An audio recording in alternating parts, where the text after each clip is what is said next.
Hello guys. Oh, ayan oh. Nakikita niyo yan guys oh. Yan yung pine tree. Ang ganda oh. Dito yung sa playground namin sa bahay oh. Ayan, ang ganda oh. Ang liliit. Para silang mga bundok-bundok no. So in fairness guys, matalim siya. Ang sakit nito matalim siya, medyo matalim. Aray! Yan, nakakiliti. Yan oh. Kita niyo yan guys. Oh, ang ganda 'di ba? So, ayan yung bahay namin, oh. Look at our house. Woo!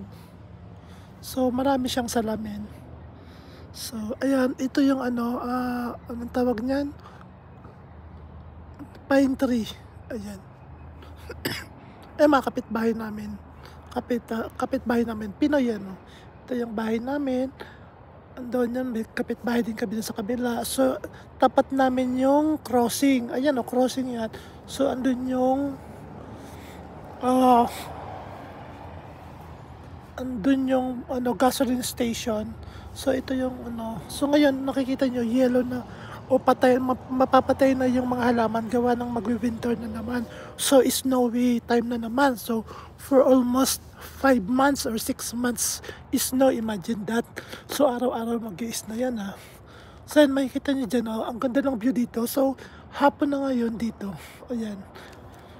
So ayan, tingnan nyo yung mga puno dito kasi yellow na yung mga dahon niya kasi nag-a-adjust na sila pag mag-winter na kasi magpapakalbo na sila. Sila na yung mag-a-adjust sa winter. So wala na silang magagawa dahil pag nag-winter na talagang wala, matatabunan na sila. So magbo-bloom na naman sila, magre-rebirth na naman yung mga puno pagdating naman ng summer. So panibagong dahon, magagandang dahon. Ayan. So ito, ayan. Ayan yung bahay namin, oh. Nakita niyo. Ayan. Ang lamig. So, nilalamig talaga ako guys, oh. Ayan yung pasgas. So, ayan, dyan, oh, ayan puno na yan. Andyan yung nasa kanto. Kasi crossing nga yan, oh, crossing.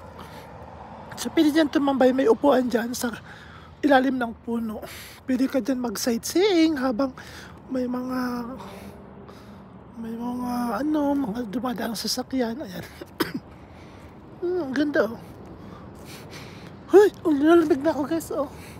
Padilim na dito. Ang oras ngayon is mga 8 something na. 8 ng gabi. Imagine 8 ng gabi na pero maaraw pa rin, di ba? Lamig, pasok na ako. Sige, bye bye guys.